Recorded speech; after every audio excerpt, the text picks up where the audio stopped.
Welcome to the Victorious POD podcast with your hosts, Jack Vickers and Tyler Herman.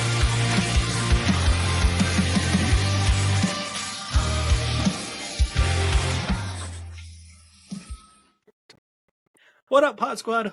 Welcome back for another very, very prepared edition of the Victorious POD. We are doing You what?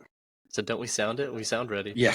Yeah, we're always prepared. We never half-ass it or type up the docs 2 minutes before the show or anything like that. So nothing but the qualitiest production for you guys. We're back on our can't figure out our Tuesday schedule, so back to Fridays. Pretty sure next week will be on Tuesdays, and then the week after that, but then it all goes off the rails because, life. So we're going to be covering some Week 10 previews here. A little bit of the Thursday Night Football has already happened, so we're going to get into the rest of Week 10. We're going to talk about some surprising Vikings results this past weekend, including the best nickname of all time. And we're going to have another funny draft as always, this time the best fictional vehicles. So callers, get your picks in now live. But first off, I will bring in my co-host Tyler, who is prepared this time to tell us one cool thing that he did this past week. I hung out with the wife and kids. No, I'm kidding. No, we actually had some friends in town, so we actually were at the horrendous Panthers game. So we were at the Panthers and Colts game. So some of our friends from Rochester were in town, and they're big Colts fans. So it was kind of cool. We didn't plan it that way that they were visiting on this weekend specifically for that. But her birthday was on Saturday. And so we got to go out downtown, and then we got to go to the game on Sunday. So we had a lot of fun. We honestly, between Katie and I and the kids, we had never really been downtown Charlotte, and we found some pretty cool little spots. The game was obviously brutal for Katie and I, so they had fun and whooping up on the Panthers. But no, it was a lot of fun. So we were very tired the next day, but such is life. But no, that was a blast. Stadium's awesome. Yeah, that's awesome. Not a bad seat. It looks really cool. Not a bad seat in the house. It's nice when a lot of places say that, but it truly, you could sit anywhere in there and just have a great view of the field. I would say it was a rough game for you guys to pick to go to, but it seems like that's just every Panthers game these days. So I don't know if it would have been better anyways. But yeah, it's nice that it costs $6 to get in the door. they're paying people to come in at this point. Like, so that's please. Yeah, awesome. Well, cool. I don't think we did anything. You say that we're always on the go and stuff, but I don't remember what we did last weekend. But that just could just be because I'm old and I don't remember things as well anymore. So I just had to trade places. Usually it's you doing something, and I'm like, I haven't left my house since the last time we recorded. So, and most of the time that's true. I'm dumb. I actually did do something this last week, and I'm dumb, and I even posted about it. But shout out to my mom. We went to the Gophers game on Saturday, so I completely forgot. It was my uncle's had season tickets forever, and wasn't able to go to that game, so he asked my mom, and she brought me, and yeah, it was a lot of fun. So just the two of us hung out, and his seats are directly behind the field goal post, like right eye level with it. Yeah. So it's very, very nice seats, and yeah, that's right. And they, our game was much colder. This one was like actually nice, where I brought an extra, like a vest and stuff. And I was like, I don't need this. This is warm in November, and like, what's going on? And I went to a game with Jordan once, and we left at halftime because it was so cold. Like, it was just miserable. So this was much better. If you've lost never heard it, so. Yeah. I was like, if you've never heard the story, you can ask Jordan about the Iowa game that me and him went to against the Gophers. Just ask him. Bad. It was. I can't explain to you how cold. Bad. Like, it was absolutely horrendous. Yeah, most are not usually a good time because they play in October, November, December. But we lucked out. So, but yeah, as I mentioned, they lost by 1 right at the end of the game. So nothing I would expect less than Minnesota sports and football. But all right, so now that we got our little fun stuff out of the way, I go into our next section, which has been a mix of would you rather choices I've given Tyler. Some are, great questions that you have to answer what you would do in that situation. We did a blind ranking last week, and I had fun with a new game. So I was like, you know what, let's do another new game that I've seen a few times on TikTok and stuff. So this is probably going to work disastrously because we're not going to be smart and we're not going to be synced up. But it's really cool when the game does work. So I don't know if you've heard the game called Wavelength before. No. Perfect. What it is Tyler's just going to hide his eyes in a second, and I'm going to hold up a number 1 through 10 to the camera. And basically the thing is you're going to try to be on the same wavelength as me, figuring out what number I'm picking. And the only way that works is you pick, like, let's say you get 4 categories where you're going to name a category and say, like, fast food chains. And I'm going to go, okay, here's what my number is. Like, say it's a 1. I'm going to pick a number, like a 1 out of 10 on the fast food chain, like a bad one. And so, based on my answer, you're going to be like, oh, that was a bad one. That's probably on the lower end. Okay, I'm going to get like 2 or 3 more questions and see if I can narrow it down, and we'll see if we get it right. So, Tyler, go ahead and look away for a second, and I'll just tell the camera what the number is. Okay. Perfect. We're going to go with this number right off the bat, everybody. We'll see how this goes. Okay. Go ahead, Tyler. You can look again. I guess come up with categories, and we'll see if I just am a rock at giving you good ideas. Okay. Well, you threw it out there, so we'll start with fast food chains, just because I think that at least gives us a shot, unless you have an idea of something else. Yeah, no. I'm trying to think of how I should go about it if I'm just answering for you, because we need to be on the same wavelength. So. Oh no, I mean, okay, go ahead. I will go with Taco Bell. And so now I guess a number? You basically get, let's say you get like 3 or 4 categories to name. So like if you have an idea of what it is right now, you can like... Okay. I got you. I'm not going to say Taco Bell's I'm good. throwing out categories, and then you kind of just like solidify I got it. Okay, cool. Because you might have an idea now, but maybe you think it's a 5, but it's actually 6 or whatever. I understand the game now. Perfect. All right.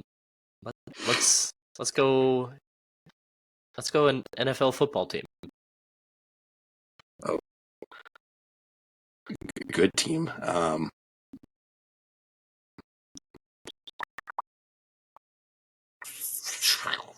49ers. Oh, okay. So, okay. All right, video game.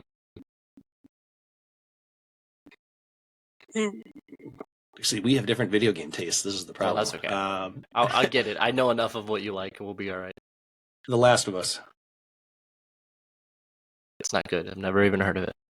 Okay, I'll pick a different one if you haven't heard of it. No, you're good. I got an idea. Okay. And then last one, I'm gonna go with time of the day.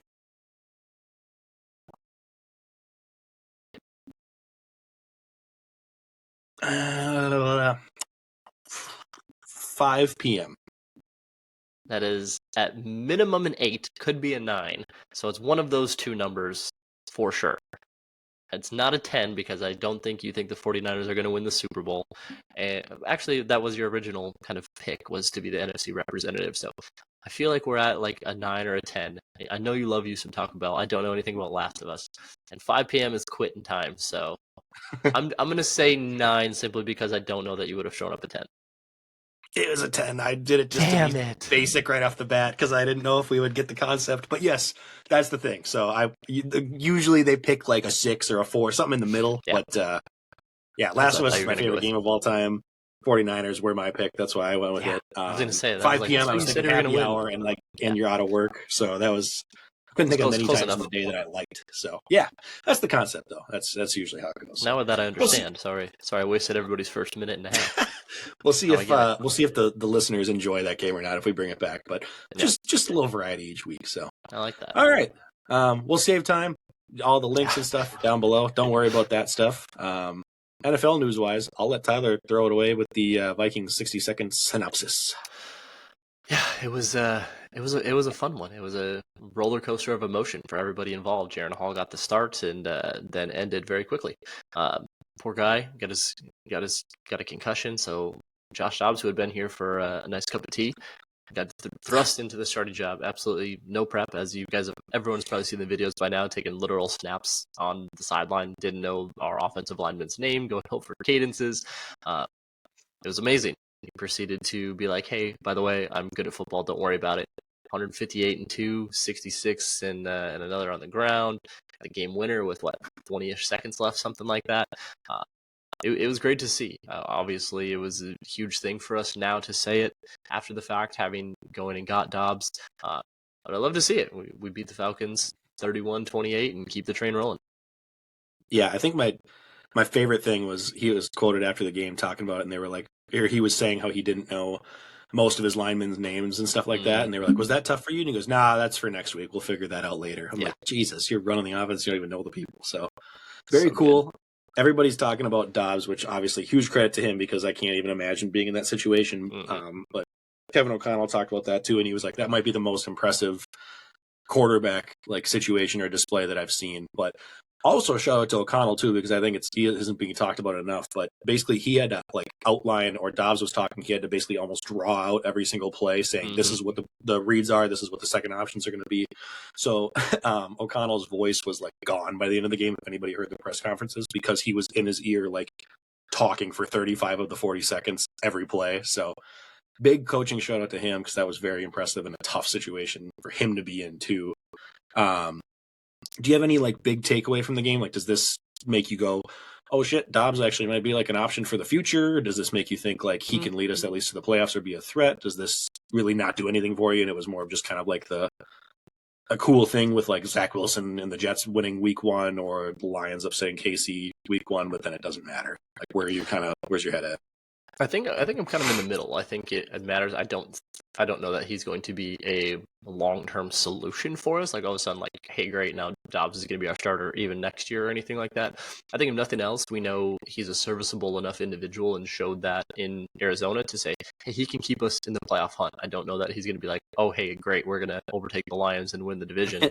I don't see that happening. But can he play us into a wild card? Sure, I have no issue with that. But I don't think he's like a long-term fix for it. And again, I've said it a few times, I still think we bring Kirk back next year, even especially with the injury discount likely and whatnot. So I think he's a perfect stopgap for us, and if we can keep him and he's willing to stay as a backup quarterback, I would absolutely love every bit of that.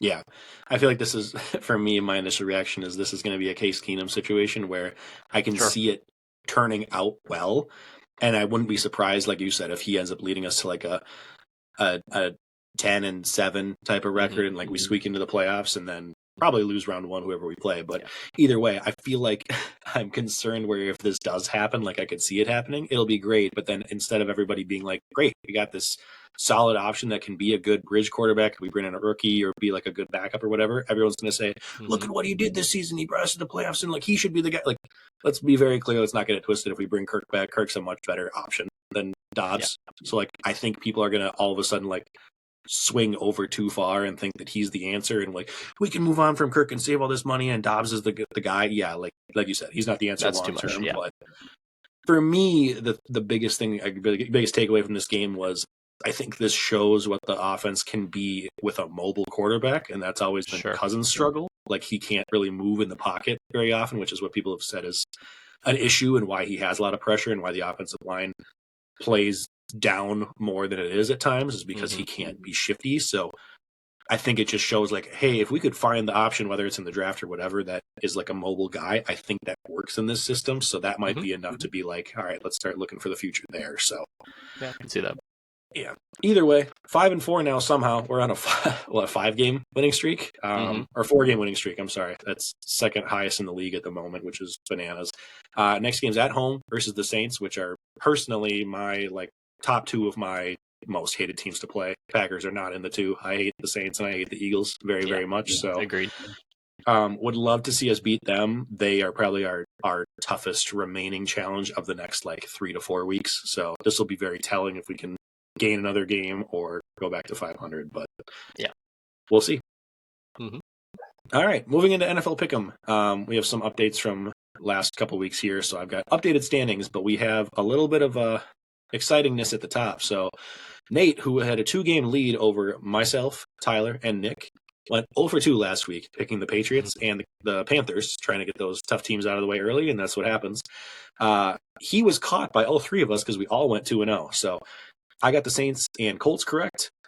Nick and Tyler both went Saints and Browns. Mac comes up very close to the first place tie with the Steelers and the Browns also correct. Foster keeping it close as well, getting the Colts and the Saints along with me. Connor falls back 0-2. He took the Steelers and the Texans. And then Joe continues his struggle at the bottom with the Falcons and the Rams. So Connor 10-8, Joe 7-11. What do we got for week 10? I'll start with myself, and I just put them in there about 4 seconds ago.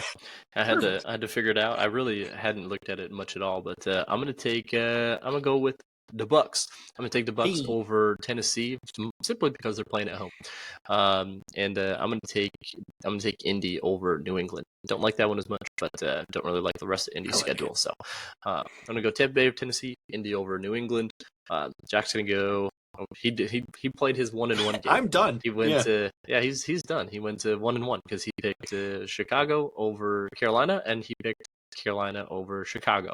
So he thinks he's got big brain moves, making himself go 1-1. So we'll see if it worked out. The rest of their schedules are brutal on both sides, so it could certainly work out for him. Nate went to Chicago over Carolina, so we got that one right. And then Pitt over Green Bay. Connor is going with the Panthers, or went with the Panthers over Chicago. Obviously, already got that wrong. And then the Jets are playing the Raiders? Yeah, playing the Raiders, if I remember correctly. Joe, again, also in Carolina, got that wrong. Going with the Jets as well, so they just copied each other, which is fantastic. Foster's going Steelers over Green Bay, Cincy over Houston. Nick's going Cowboys over, I want to say, Giants, if I remember correctly. And then Steelers over Green Bay. And then Mac is going Seattle over, I want to say, Commanders. Yeah. Yep. And then Atlanta over Arizona. Fun fact, of the 8 of us that are playing, there's only one time in this entire season that either the Bears or the Panthers have been chosen correctly. So I just tied that right there. So I get not expecting to go 2-0 with those garbage teams, but I think if I can get a 1 and just... I'm accepting I'm giving up first place this week. I'm in a 4-way tie, and I'm only getting 1, but it's... At least it's 1. I don't know. So, I'm looking at, like, Nate obviously got 1 right. I can see Green Bay certainly taking down Pitt. They're close ones. Which I saw that in here like 4 times, and I'm like, there's no way. Like, Green Bay, their offense can't keep up with people, but Green Bay's can't either. So that's going to be a horse shit game. Mm-hmm. The problem is this week I ran into like a lot of those coin flip ones where you could try to sneak in a so bad team. I'd already used, like, I have both Pittsburgh and Green Bay used. I have Indy and New England used. Like, all the popular picks are already taken, and I was really trying not to use the Bengals, the Cowboys, stuff like that. So my pick was going to be Indy over New England, and then I realized I already had them. Nice. So I like your 2 this week. Fabulous. Nate's is a coin flip, and then Nick's is the same coin flip. So, I mean, hopefully Green Bay wins, which is crazy to say, but at least we'll take Nate and Nick down. So, all right. Well, moving on from there, we got a few more weeks to go, so it's going to get spicy as we get through. I believe we're going through 16 weeks once we use everybody. So if there's a tiebreaker from there, maybe we'll just do a full pick-em for the final week of 2 people that are tied. But so there'll be some fun stuff. Going into the Minnesota Sports NFL season-long pick-em, this was a much better week, finally. So, Week 9, Tyler had 11, which has kind of been our benchmark of like between 9 and 11 every single week, so pretty solid.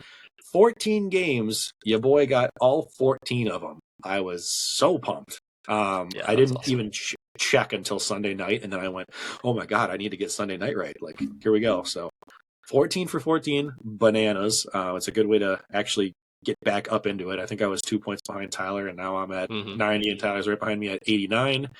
I got the Thursday night one correct, so I am 1 point behind first.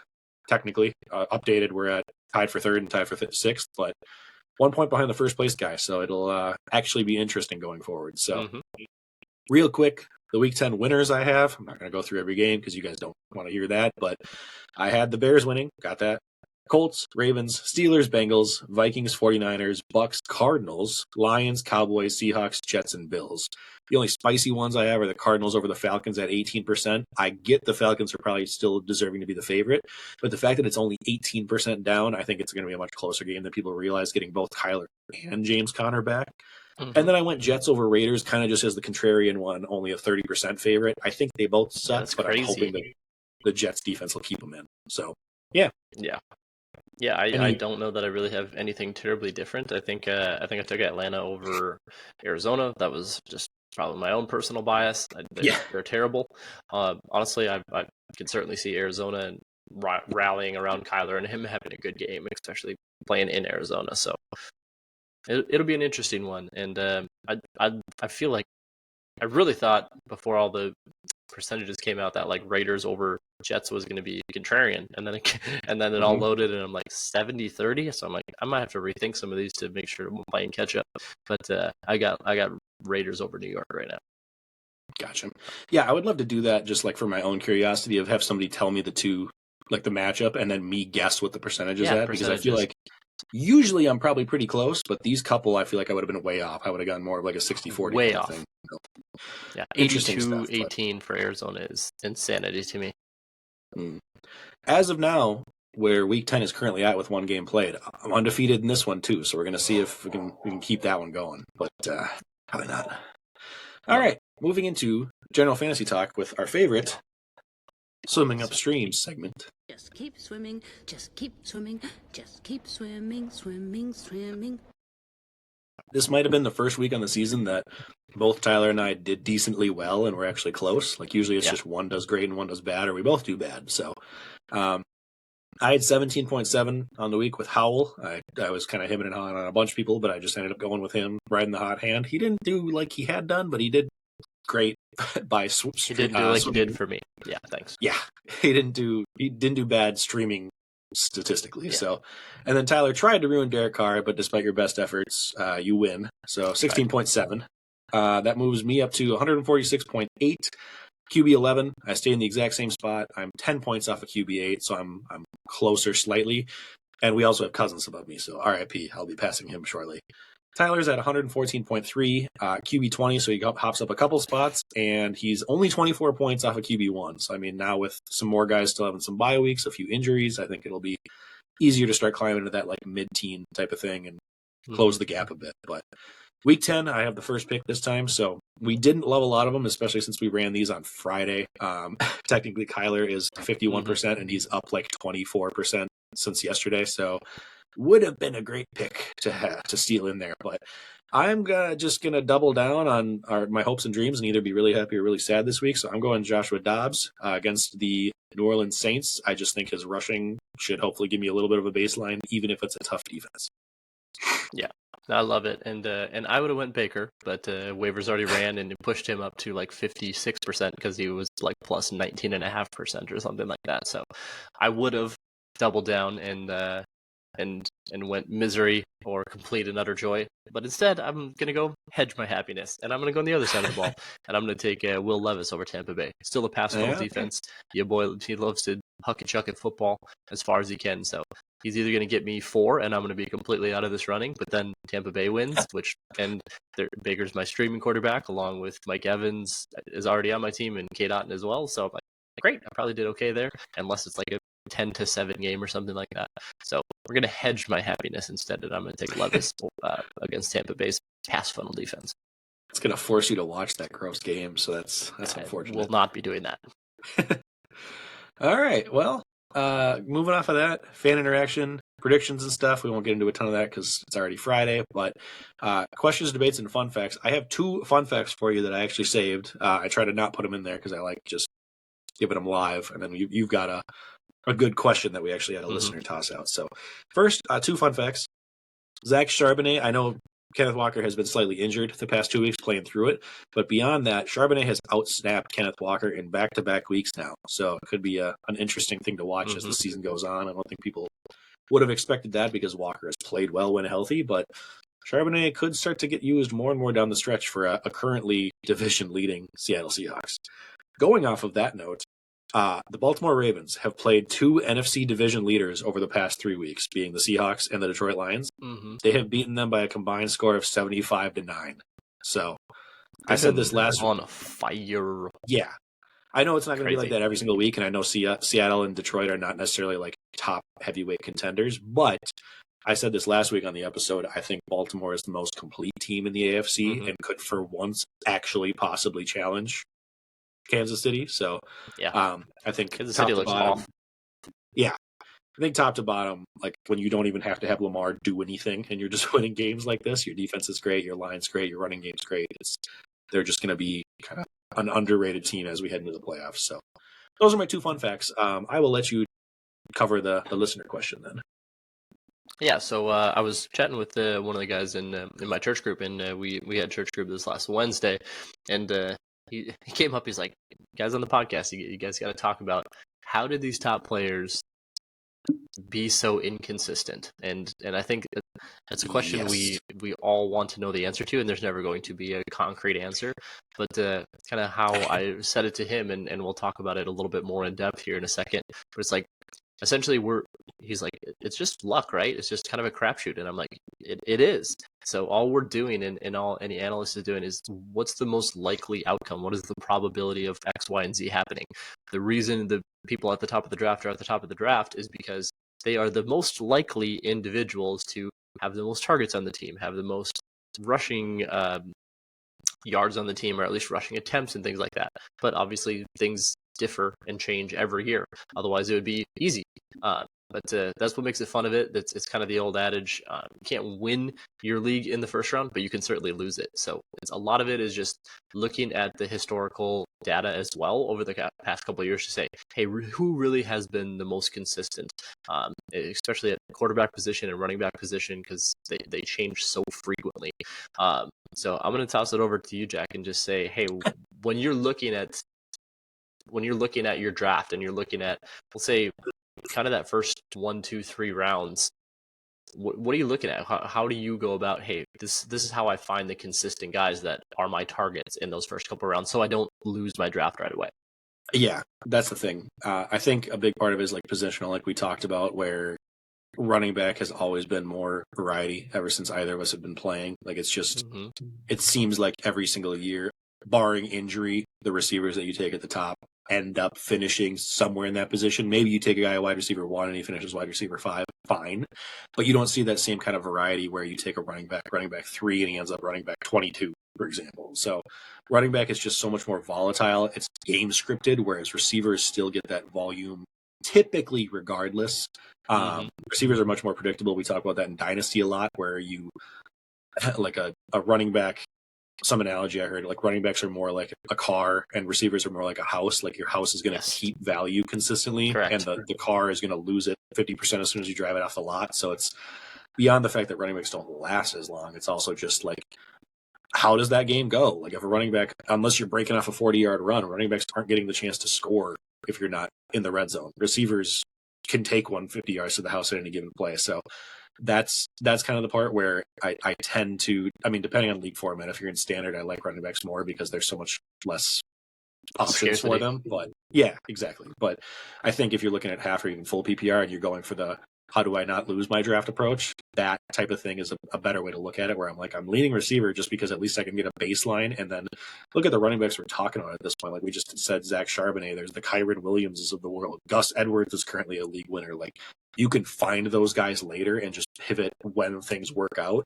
Whereas receivers, there are some. Yes, there's the Puka Nakuas of the world that we didn't see coming, but like most of the guys are who we thought they were at the top. So for me, it's just kind of trying to look more of, you don't ever want to say that you're trying to not lose, you're trying to win the draft, not just not lose it. But it's a lot easier to pivot when it comes to running backs. So that's a big thing that I tend to look at when we're talking about early round busts, for example. Yeah, no, 100% agreed. Obviously, league context, but we'll just say essentially half PPR. We'll just kind of split the difference for it. The main thing for me is injuries. What is the most injured position pretty much on the entire field? Offensive lineman would be one, is number one. They get hurt all the time. Poor and defensive lineman. But running backs, they take an absolute beating. There's so many injuries to the position. Wide receivers, just exactly like you said, hold that value so much better. Year over year, week over week, whatever you want to say. So that's what I tend to focus on is, hey, the number one thing that I'm looking for, I'm not going to previous season and looking at number of touchdowns. That is the least kind of sticky stat and whatnot. Touchdowns are very fluky. You can have 20. Look at Deontay Johnson. Exactly, is the perfect example for it. Most receptions in NFL history without a touchdown, and then has already got 1 or 2 this season. Some individuals are going to score 16 touchdowns and then 5 the next year. So don't look at touchdowns year over year. Not something you're going to look at. Pretty much the number one thing you're going to look at targets. Who is the most targeted? What is the percentage of targets that they're getting on their team? Are they getting 25+% of the passes that are getting thrown, that's incredibly huge. 30% is ridiculous and not really seen. So just kind of look at those underlying numbers of what does that target distribution look like. That's where you find that consistency. And then when you're looking at the running back, we've talked about this consistently as well. Find those rushing quarterbacks or the unicorns like Mahomes that they're still going to get 15, 20 yards a game. But the most consistent quarterback over the last 3 years is Jalen Hurts. Why? Because he gets 1 and 2 yard touchdowns all the time. And that rushing floor is incredibly massive and makes them an automatic starter every single week. So I think for me, when I'm looking at it, I tend to start to, especially when you get into PPR, avoid those running backs early just because injuries happen so much more often. And NFL teams, as we've seen, are much more likely to go running back by committee. They have absolutely no issue with it. And like you said, just that volume and consistency with the wide receiver ranks, teams can support 1 and 2 and 3 wide receivers, mostly 2 number 1 wide receivers, and be startable.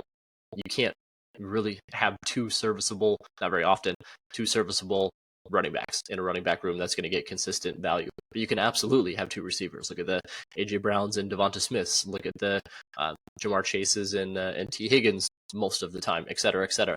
Justin Jefferson and Jordan Addison, or even Hawkinson for now. So most places can support 2 wide receivers.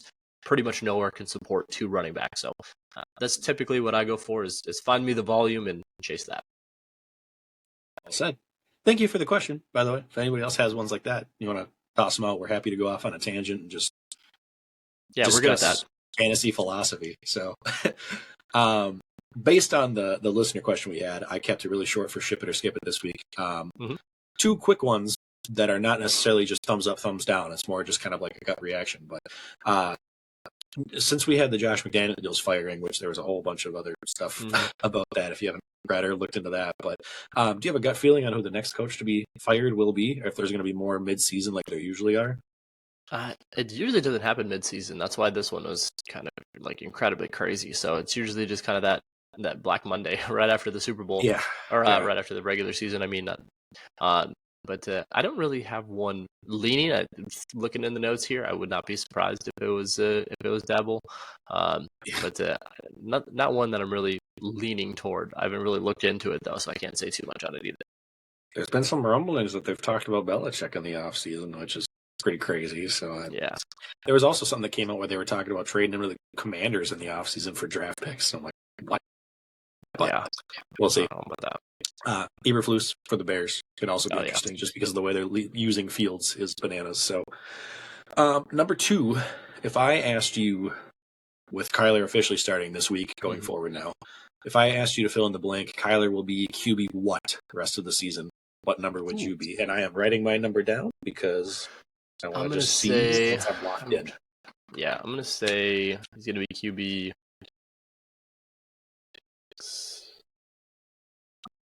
I'd say QB 9. I said 7.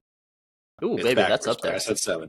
Yeah, I think it's going to take him like a week, but I think he's going to, he's statistically done well rushing, and I don't expect him to bounce back to that right away with the injury that he's coming off of, obviously. But I think the team has weapons, and I think he's going to, obviously the game script is going to help a lot. But I think after those first 5 to 6 or so, like we even talked about in Swimming Upstream, there's kind of the teardrop after 8, and I think there's a few of those guys that'll have some struggles down the stretch where I think that's very doable. I'm higher on Kyler than I think consensus, but I would not be surprised to see him do well.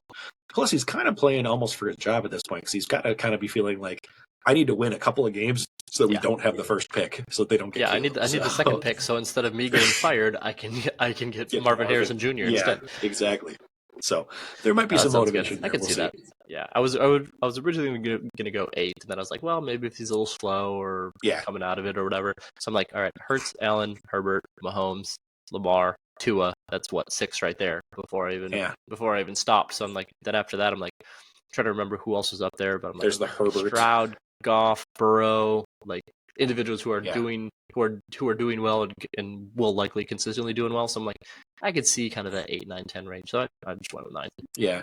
In my mind, I think I look at them as the Tua, Herbert, Burrow group or tier, which any of them could be 6 through 9. So we'll see. But Yeah, all right. Moving into the unique leagues quickly, I'm skimming down on the bomb squads and butt cheeks because we're both so far out of it doesn't matter. But my teams went 3-0 again this past week, so that's awesome. Fun. You were really good at this game, Jack. You're as good as me last year. Yeah, my freaking teams beat the Bills, Chargers, and Browns this past week as far as records, so that's fun. Moving into the guillotine, did we survive? Yes, we did. We are into week 10 now, which is officially past the halfway point because the winner is announced by week 17. So we're past halfway. We're into the single-digit teams. We got 8 of us left, roughly. So we're getting down into it. Everybody's teams look great. It's starting to come into play where who has money left and all that stuff. Skull Pack, I don't know. Have any. I don't know which team Skull Pack is or who that is, I should say. I can't remember. I can look it up quick. All right. Well, in the meantime, the good players cut. There were a lot of them. Thankfully, most were on bye. But Breece Hall, Tyreek Hill, Travis Kelce, Montgomery, Gibbs, and Amon-Ra all on bye. Drake London, Christian Kirk. So lots of people to spend on. Big bids this past week. We had Breece go to Ben for $305. I was not expecting it to be that high, but I get it. Kelce also went to Ben for $217. He's on bye this week, but Ben should be fine. Amon-Ra, I got him for $180, just outpassing somebody else, so I felt very good there. Tyreek, $175 on bye, so you gotta hope you survive. Montgomery, I got him for $147. Gibbs, Tyler got for $60, so big difference in the amount spent there for two guys that could both relatively get about half the touches already. Taysom Hill, the sneaky pick for me, I felt like, for only $45. If he keeps doing this crazy stuff that he's doing at tight end, I just had Darren Waller go on the IR and I dropped him. So it was that or it was start Trey McBride. And I feel like if Taysom gets the goal line work or gets a crazy random touchdown or some receiving work, he could be much better than most tight ends. So I'll take that. And then mixing it up, got Christian Kirk for $39 and Kirk Olimpen got Drake London for $15. So that was the notable bids. I'll let you start out by if you had any thoughts on any of those or just surprises and unique thoughts on your team. Yeah, nothing crazy. 305 for Breece. That was huge. That's a big. I know Ben loves him some Breece Hall, so good pickup from him. Jack, 180 only for Amon-Ra St. Brown. I know a lot of us don't have a lot of money left, so I think that was a perfect one. Tyreek on bye for 175 is obviously huge after he went great if you survive. 412 last week, I think it was. Yeah, that's right. 415. The last 2 weeks now he's been. Last 2 weeks has been cut, so crazy but good value. I was pumped to get Gibbs for only 60. I didn't think there was any chance I was going to get that. But yeah, so there's some good ones for sure, but we'll see. There's a lot of big names on bye in week 11 and week 13, as Jack and I talked about off air. So this week 10 might be all right, but I think 11 and 13, a lot of people are going to run into a lot of issues, myself included. Yeah. It's going to be very, very dicey here. So it seems like that's what happens once you get to like week 8, 9, and above, where it's just like the loser each week is decided based on buys. Like the last 2 weeks I think called like a bottom 2 team where I'm like, well, they're done this week because I just have to outscore them and half their team's gone. So it's less of like who's the best team at this point and more of who's planned for bye weeks and stuff like that. So most of my like core starting team is past their buys now. I think I got Josh Allen on 13 and Hollywood on 14. So it's, past the worst of it, but that doesn't mean stuff can't happen. So as far as my specific teams, I actually spent money for once this week. I was at like $750 and now I'm down to like $350 after apparently I'm a Lions fan in guillotine now because I got Amon-Ra and Montgomery, but the last 2 weeks I was in the bottom half of scores. I'm still the highest average for the season, but it felt like the second half of this season so far has been rougher, so I got a little bit nervous too many times, and I was like, I want to get some people. I got Mostert and Kyron Williams still on bye. Picked him up for like $5 3 weeks ago, so I'm waiting for some running back help to come back. Nico Collins, the surprise inactive, I don't love, but I picked up JSN as kind of a filler that hopefully can do the job as a flex guy. Like I said, Monty, Amon-Ra, Taysom, Hill, all upgrading my starting positions. Plus, I think Hollywood's going to have a boost now with Kyler back, so I feel good there, at least as a baseline for this week. Nice. Yeah, nothing crazy for mine. Week 10 should be pretty straightforward for me. I really don't have anybody on bye. Week 11 is going to be the brutal one for me. I lose Kamara, I lose Jonathan Taylor, I lose Olave. So that's going to be brutal. And if I survive from there, then going into week 13, I lose Lamar, and I lose Saquon, and I lose Jordan Addison. So, I mean, I got 3 massive players in these tail end weeks when teams are incredibly strong is pretty brutal. So week 11 will be the massive one. Not having Kamara and JT and Olave is going to be very brutal. So I'm glad I got Gibbs. I got some good backups elsewhere in Aaron Jones and whatnot. But so I think week 10 will be pretty fine for me. Watch me go out this week. And then next week will be a pretty brutal one for me. Yeah, we'll see. Hopefully we can keep it going so we can keep talking about this segment. So keep you guys posted. I'm gonna try real hard. I had to toss in there just my humble brag, but I told Tyler this off air.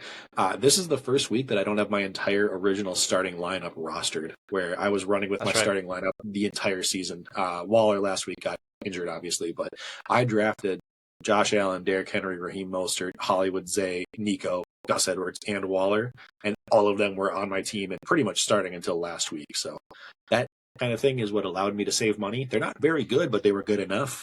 And one of them went off on a given week, kind of trading off. So kind of crazy that it went this long, and now we'll see what happens with these so-called star guys. So, all right, moving into best ball. Week 9 results. It keeps it really simple because Tyler and I played each other, so we don't have to talk about separate matchups. But I lost to Tyler. You had a top 3 score. My 2 active quarterbacks combined for 4.5 points. So quarterback issues continue this season. Just every week. The rest of my team is actually pretty good, but then they struggled. Gino's been awful, and then Daniel Jones has been hurt back and forth, and now he's out for the season, but coincides right when I get Kyler back, so maybe that'll be enough to keep me alive. I'm 4-5. I'm in 8th place, but the 6th place guy is also 4-5, so I mean, I'm conceivably still in it, but my team doesn't feel like it deserves to be, so that's it. Yeah, so I was like, I'm 5-4, so I moved up to 4th.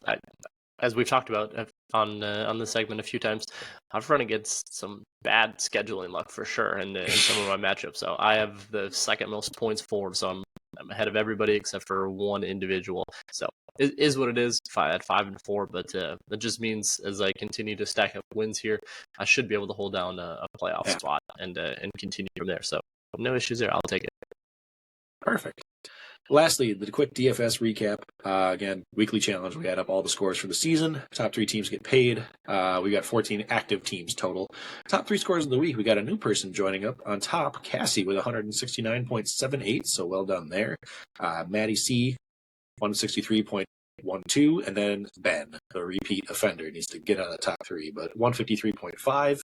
That brings, I didn't update this last week, so now I've got 2 updated weeks to combine here, but it brings the current top 5 to the exact same top 5 as last week and the week before, but just a little bit of changes. So Ben is the first place guy now at 1352.68. He knocks Tyler out of first since like week 5. Tyler has been running first place. So Tyler is 4 points behind him at 1348. Damn it.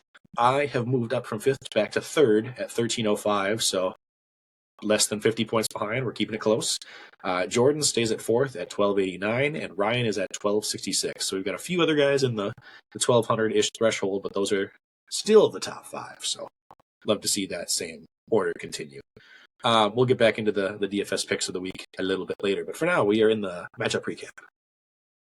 So moving over to the Victoria's Secret League, me and Jack continue to not have fun. The last couple of weeks have been pretty brutal. So week 9, Foster over myself, Jay over Cassie, Ben over Glick, Jordan over Walters, Ryan over Jack, and Alex over Josh. That moved Alex is killing it. He scored like a 132, moved him all the way up to first. So we've got Soul first at 13-5. Ben's got Soul second at 12-6. Me and Jordan are in 3rd and 4th respectively at 11-7, and then Glick and Foster at 10-8 to round out the 6 playoff spots so far. Oh, unmute. That's a good plan. Basically just said that it's a bad time for me to be playing Jordan, who's like 8-0 the last 4 weeks. So not ideal for this week in my efforts to try to stay 500, but we'll see what happens there. I'll let you cover Dynasty, how you're doing in those. Yeah, and DFB, I got one of those ugly wins. I hadn't had many of those this season, so I will take it. I won with like 78.5 points. But I was playing the 1-8 team, so they scored like 56 or something like that. So I'm still in seventh. So I'm tied with that, but my points for haven't been great.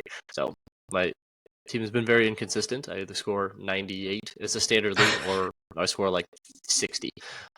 So we're doing all right there. And in Taco, I lost week 9, trying to lose again continually, but we're gonna try to win this week. I'm gonna take Joe down. It's week 10 rivalry week. So Joe, I'm gonna kick the ever-loving shit out of you.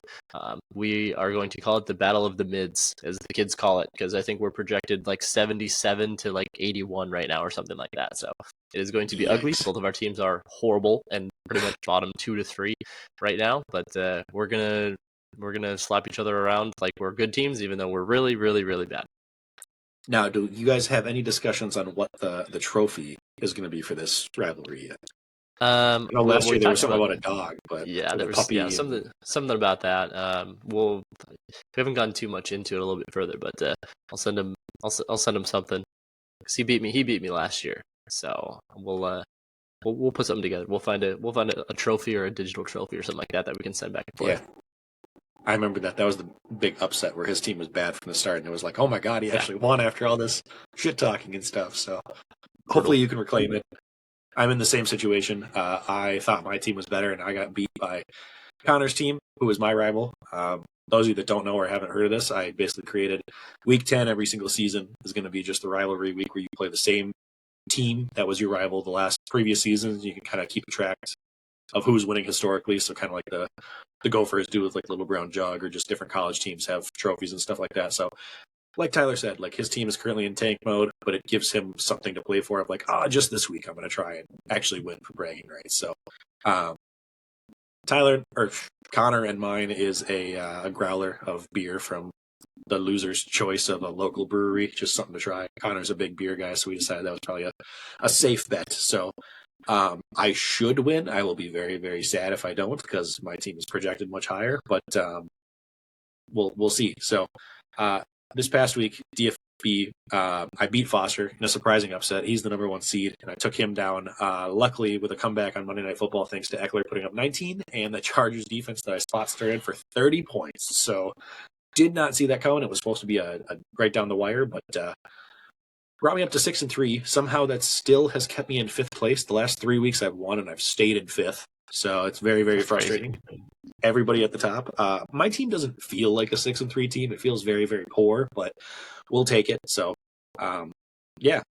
this current week, I last minute started Deonta Foreman last night, so he got me like 15.2. So it's a solid one. I'm playing a bad team, so that should be enough in a standard scoring to hang on. And then in Taco, I also played Foster and beat him there too. So it was a great week for Jack, bad week for Foster. That one I was projected to win, but coming off the back of a emotional win taking down Mac the previous week, my team kind of put a dud this past week with 104, which in half PPR and 2 flex isn't that great. So I had ETN, Gibbs, and Javonte on bye, so I was out there starting Zach Moss as my RB2, and it didn't feel good. I felt like a commoner with no running back depth anymore. It wasn't fun. So feeling good in that league. We're going to see if we can keep it going. So we will move on from Dynasty stuff into add/drop it like it's hot.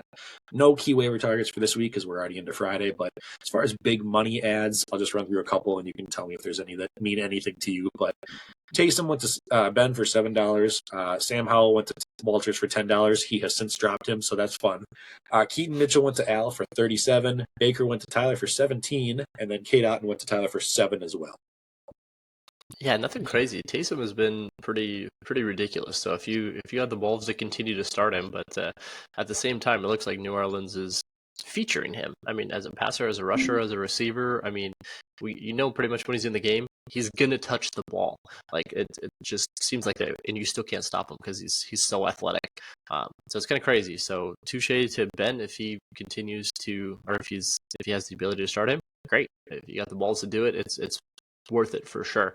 And then for myself, I have Mahomes and Kelsey on bye, so like I said, I'm the fighting Tampa Bay Bucks this week. So I was like, I got Baker as my streaming quarterback. I got Otton as my streaming tight end. I got Mike Evans already on my team. So I really hope somehow that game is a shootout. Otherwise, I'm gonna cry and have scored 70 points again. But that's the reason for mine. I really hadn't spent any fab money, and this late in the season, it was like I'm gonna get my guy and call it good. And it's really just a 1 week rental, and then I get Mahomes and Kelsey back. So is what it is. Worth the money. It's nice in those one-seed positions where you don't need anybody else ever all season. You're just like, I'm just going to do this just to win a week and be done. So hopefully it works. All right. Quick notable injuries. We have Jamar Chase with a back. He's questionable as of now, likely to play. And then T. Higgins, his teammate with a hamstring, is officially out. Daniel Jones, ACL tear, another ACL/Achilles tear, out for the season. Dallas Goedert fractured his forearm. He is out. They're currently on the bye, so they're not putting him on IR. They're waiting to see what happens the following week, which is crazy. Please don't play with a fractured forearm, but you never know. JSN with a hip injury, questionable. It sounds like he's likely to play. And then Tyler Lockett, hamstring injury, questionable as well. Kenneth Walker, chest, questionable. Cam Akers, Achilles injury, out for the year. We're back to just Alexander Madison. Nico Collins, calf injury. He was announced out as of this week today. And TJ Hawkinson with a rib injury. He is questionable as of now. So that brings us quickly to the betting corner. Yeah, this is not going to be very long for me because we're out and about and doing things, and again I had friends in town, so I can honestly say I didn't have any bets for week 9 because I didn't do any research, and it's crazy. It felt weird. I'm not a huge fan, and usually if I'm like even going to a game, I'll put something on it and bet something on it. But we were out Saturday and out and about Sunday, and we went down there a little bit early. So I didn't have any bets week 9, so I didn't send any out. I didn't do any videos, and because I didn't want to just be like, hey, this is what I'm picking just today. I just put a little more research into that. So we'll move on to week 10 and give you guys what it is because it's a Friday and I've got pretty much all my bets in for the week. So week 10, I'm already 1-0, so apologies everybody since we're recording on Friday. But I had the Miles Sanders over 10.5 receiving yards last night. It was a sweat, took pretty much forever, and Miles Sanders still bad, but it turns out he gets a lot of receptions. He had 5 receptions last week. He got 3 this week, 2 this week, 2 or 3 this week, and got him over this 10.5 mark. I think he ended up with 15. So, hey, we're 1-0. We'll take it. 3 I got upcoming for Sunday. I told you I'm in love apparently with this Tampa Bay and Tennessee game. So I've got 1 for each of the quarterbacks. I'm taking the Will Levis over 215.5 passing yards at -115. Like I said, pass funnel defense for Tampa Bay. I think Levis likes to huck and chuck at football. He's got hop down there. He's passed this line in his first 2 games. I don't see that changing because you're not going to run very well on a Bucs defense. Same thing on the other side. I went with Baker instead of going yardage because his was much higher, closer to like 250s. I went with his passing touchdowns. Again, pass funnel defense in Tennessee.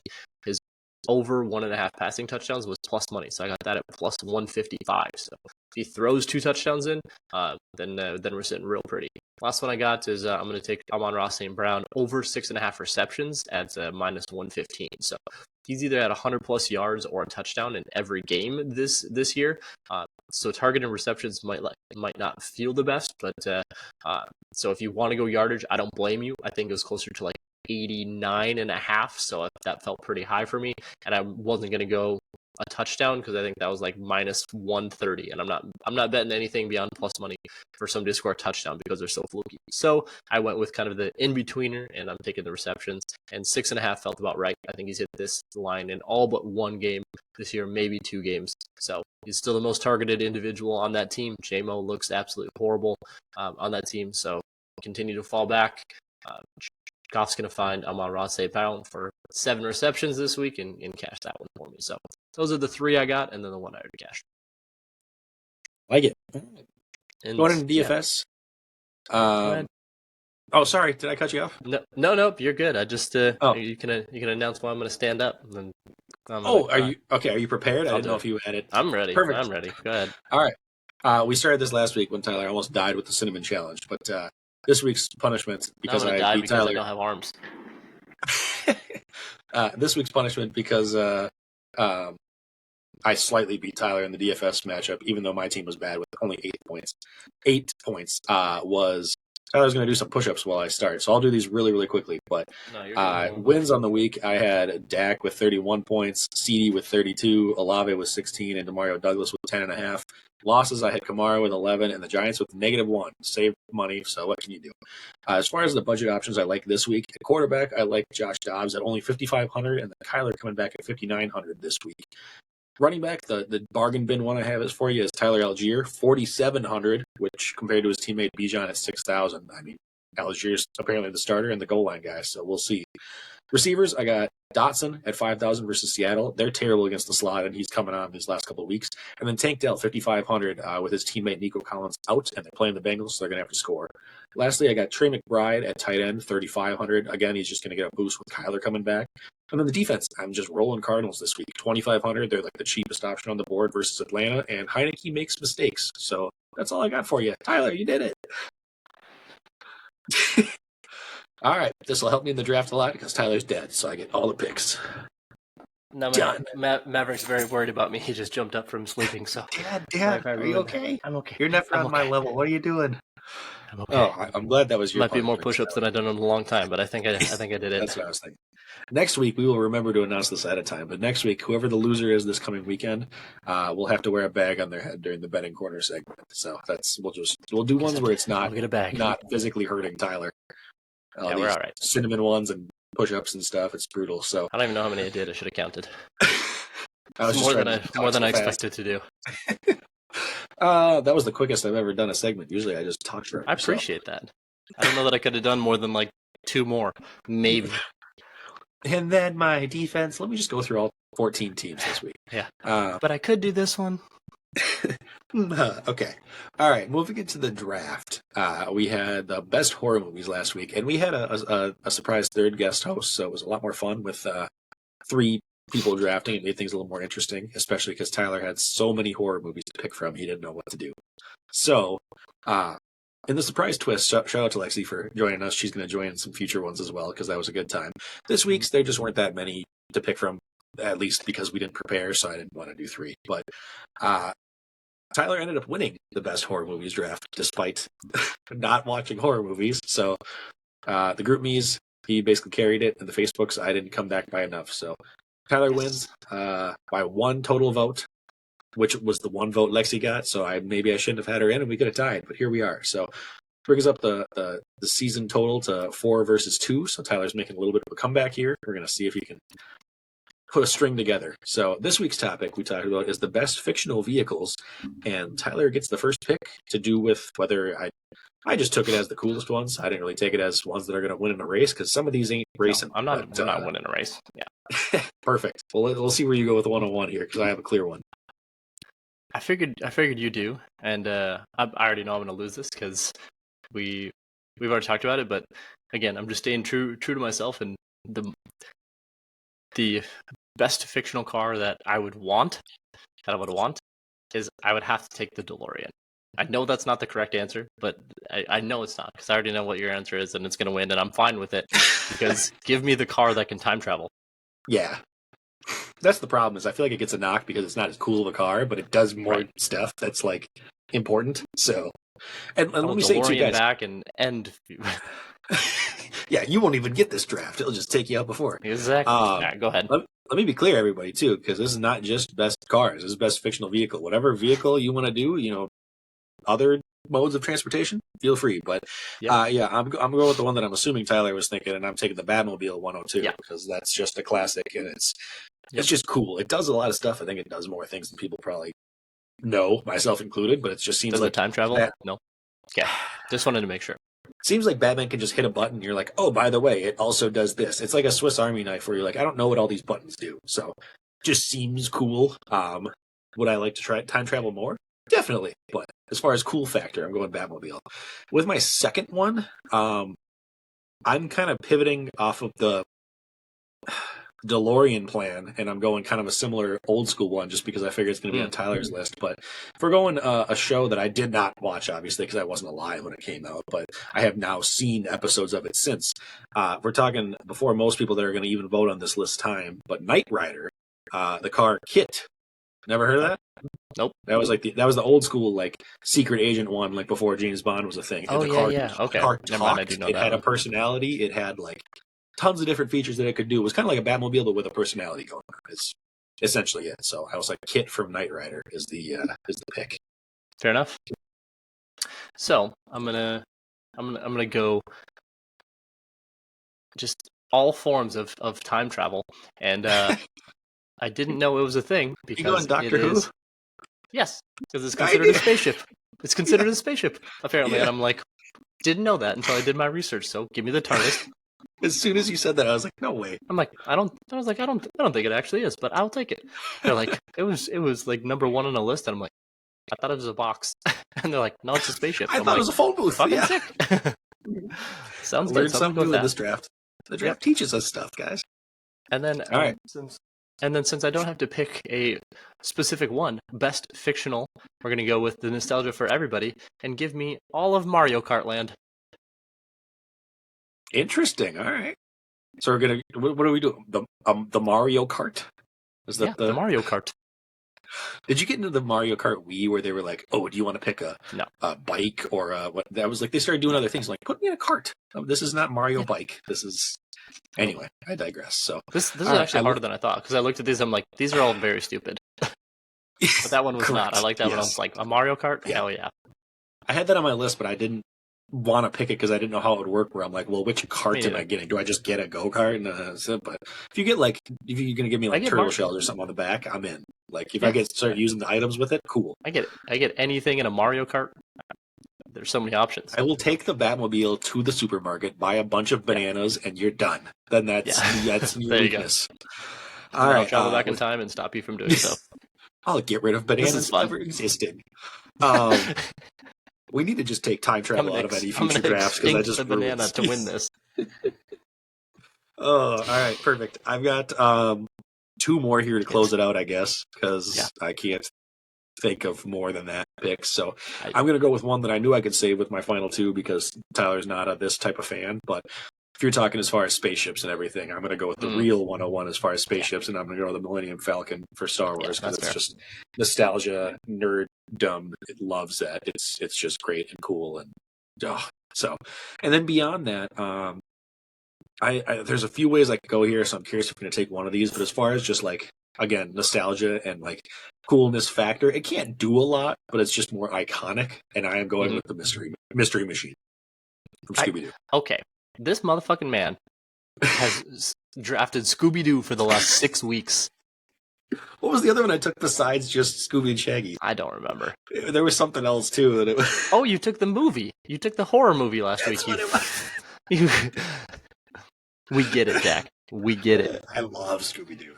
Yeah, apparently. It was actually on my list as well, and I thought about taking that one instead of the TARDIS, and then I was like, and when you get older too, and you go back and watch those things, and when they open up the van doors and there's just smoke that comes out, as a kid, you're like, oh, why is there smoke in there? Mm-hmm.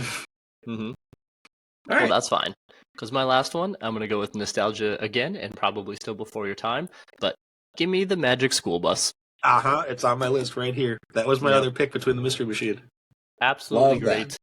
Absolutely great. Miss Frizzle, just psychotic. I was like, Miss Frizzle, I was like, you can have smaller her driving the thing.